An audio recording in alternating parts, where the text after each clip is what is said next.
Hello there boys and girls, welcome back to Bubblopedia boys. तो आज की video का टॉपिक होने वाला है अमोर शिपिंग ट्रिविया स्टोरी। तो 2013 इस साल अमोर शिपिंग स्टार्ट हुई थी और 2013 के टाइम पे सोशल मीडिया बहुत ज़्यादा एक्टिव था, इसलिए अमोर शिपिंग को बहुत तगड़ी वाली ग्रोथ के लिए बहुत अच्छे चांस मिल गए, क्योंकि सोशल मीडिया पे बहुत पोस्ट अपलोड होती थी अमोर शिपिंग से रिलेटेड।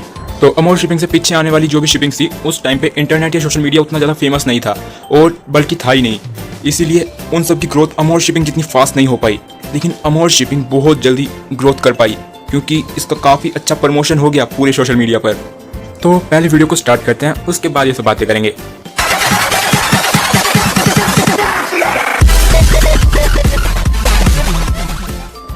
तो अमोर शिपिंग की स्टार्टिंग अक्टूबर 17, 2013 को हुई थी, एपिसोड 2 से XY सीरीज के।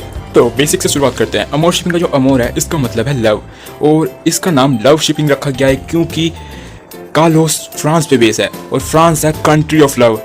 तो नीचे पिन कमेंट में मैंने सारे के सारे एविडेंस दे रखे हैं जिन जिन टाइम पे ऐश ने सरीना के लिए फीलिंग्स शो किया है। तो तुम मानोगे नहीं, ऐश ने सबसे ज़्यादा बार फीलिंग्स भी सरीना के लिए ही शो की है, और ऐश सच में नर्वस हो जाता है जब भी उसे सरीना से अकेले बात करनी होती है। हमेशा वो नर्वस होकर अपनी नाक खुरचने लग जाता है।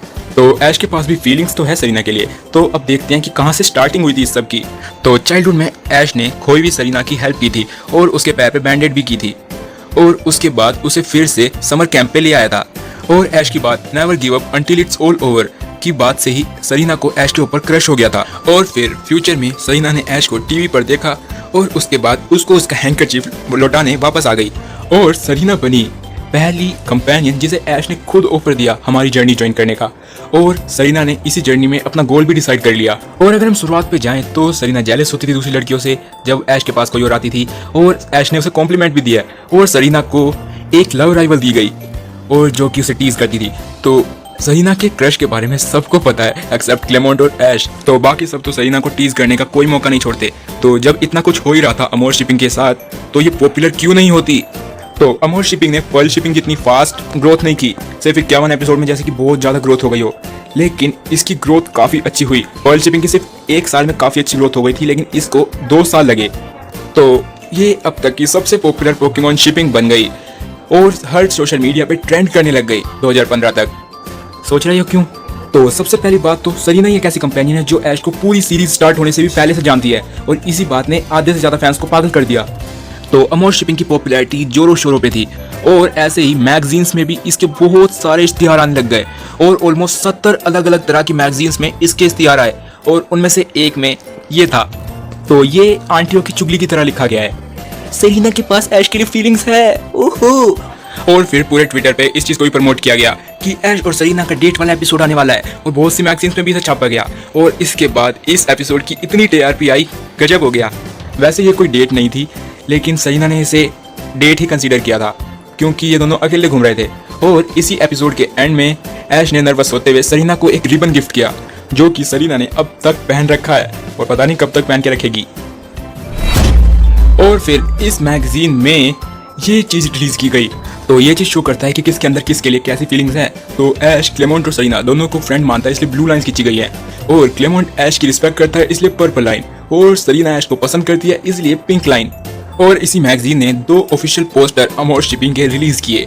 ऐश और सरीना पहले तो पोकेमॉन से सराउंडेड हैं, और दूसरे में ये दोनों कोल्ड ड्रिंक्स पी रहे हैं। और फिर जुनिची मसूदा जो कि पोकेमॉन कंपनी के डायरेक्टर हैं, इन्होंने यही पोस्ट ट्वीट की, और इसमें विगल वोगल चल रहा है। तो इस पोस्ट में देख सकते हैं हम ऐश और सरीना है, और ऐश सरीना की गुदगुदी कर रहा है, ये गलत बात है ऐश। और जुनिची मसूदा ने इसमें बहुत सारे लोगों को टैग किया है।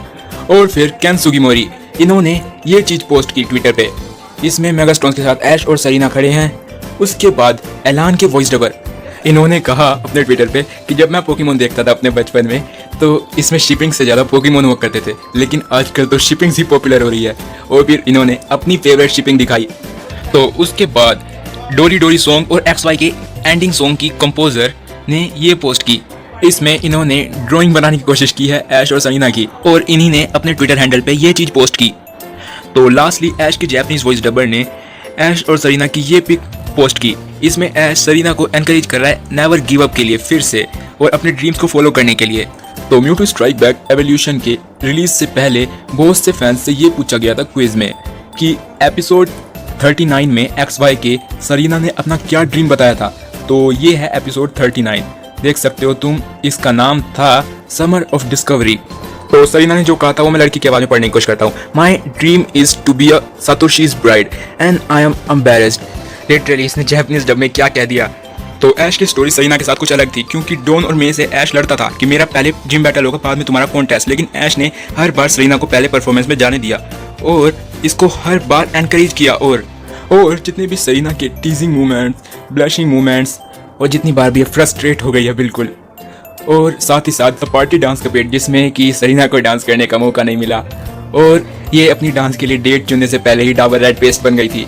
तो ये सारे एपिसोड जापान की सबसे बड़ी रोमांटिक स्टोरी कंपनी ओमो डेकेमी ने लिखे हैं। और उसके बाद डोरी डोरी डोरी रिलीज हो गया। ड्रीम कह सकते हो तुम इंग्लिश में। तो इसके लास्ट में ऐश ने सरीना को ब्लैंकेट उड़ाई थी और इसी चीज पे पोकेमोन कंपनी ने पोस्ट किया to people finding new love. उसके बाद सरीना की candy girl music album release हुई। तो इस गाने के लास्ट में सरीना की लाइन थी oh oh ah show me, oh oh oh every last bit of your love, if you and I were to be together, hey we are unbreakable right. लगता है कुछ गड़बड़ कर दी पढ़ने में। उसके बाद Diancie and the cocoon of destruction movie के डायरेक्टर और स्टोरी बोर्डर कुनिहिको युयामा, उन्होंने जो लास्ट का सीन था जिसमें वो विशेष मांग रहे होते हैं, उसमें ये कहा था for the whole world he might be one person but for someone it can be the whole world.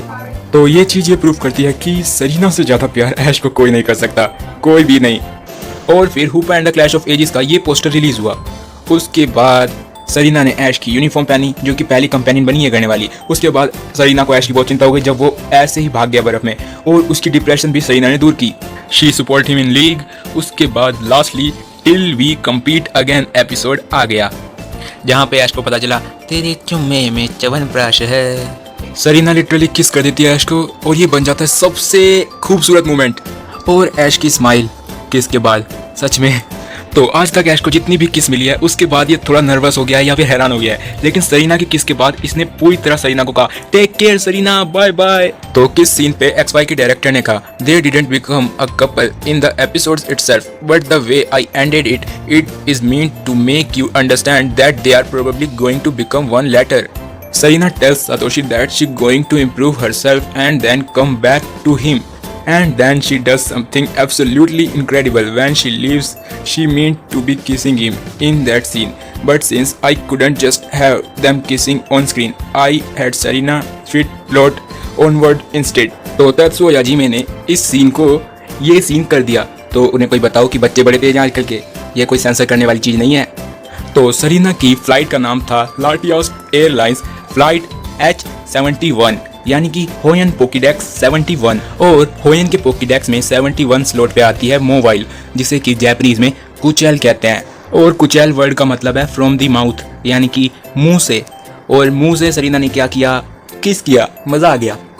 और लास्टली पूरे XY के एंड में जब ऐश वापस घर में आ जाता है तो इसके घर के सामने बेबी बीनीथ फ्लावर्स खिले हुए होते हैं। और ये फ्लावर पता है किस चीज़ को डिपिक्ट करते हैं, एवर लास्टिंग लव को, यानी कि कभी ना खत्म होने वाला प्यार। और कैंटो से यूनोवा तक सारे सीजन्स के एंड में हमेशा ये चीज़ लिख के आती थी next time a new beginning. और XY के आखिर में ये दिखा and to our own ways, यानी कि हम सब अपने अपने रास्ते जा रहे हैं। और जापानीज में इस एपिसोड का नाम था जब तक हम दोबारा नहीं मिलते, till we compete again, English में रखा गया इसका नाम। तो हम इसे पूरा पढ़ सकते हैं and to our own ways till we meet again. तो ये बात कंफर्म कर देती है कि सरीना वापस आएगी। और तेत्सुओ याजिमे और सरीना की लाइन के हिसाब से सरीना अपने आप को इम्प्रूव कर रही है जब तक वो वापस आए। और 2019 में ये पिक्चर बहुत ज़्यादा वायरल हुई। भले ही ये फैन मेड है, लेकिन ये कोरो कोरो मैगजीन के लेवल तक पहुंच गई, जो कि एनीमे की एक ऑफिशियल मैगजीन है। और लास्टली सब सरीना को पसंद क्यों करते हैं, क्योंकि ये ऐश के साथ उसका हाथ पकड़ के पहाड़ से कूदने को भी तैयार बैठी है। तो अमोर शिपिंग एक सेमी कोनन शिपिंग है, यानी कि कोननिटी के सबसे ज़्यादा करीब है ये। और ये शिपिंग कभी भी कोनन हो सकती है। और इसके सबसे ज़्यादा चांस कोनन होने के इसलिए हैं क्योंकि पर्ल शिपिंग को जो सपोर्ट करते थे head writer diamond and pearl series के, वो रिटायर हो चुके हैं। और पोकी शिपिंग को जो सपोर्ट करते थे सातोशी ताजिरी, जिन्होंने पोकेमोन को क्रिएट किया है, वो भी रिटायर हो चुके हैं। लेकिन अब के टाइम पे जितनी भी स्टाफ बची है पोकेमोन कंपनी की, जुनिकी मसूदा, केन सुगीमोरी और इवन ऐश के वॉइस डबर और कंपोजर्स वगैरह, वो सब अमोर शिपर हैं। और तेत्सुया जिमे जिन्होंने XY सीरीज डायरेक्ट किया है और अमोर शिपिंग इन्हीं की वजह से बनी है।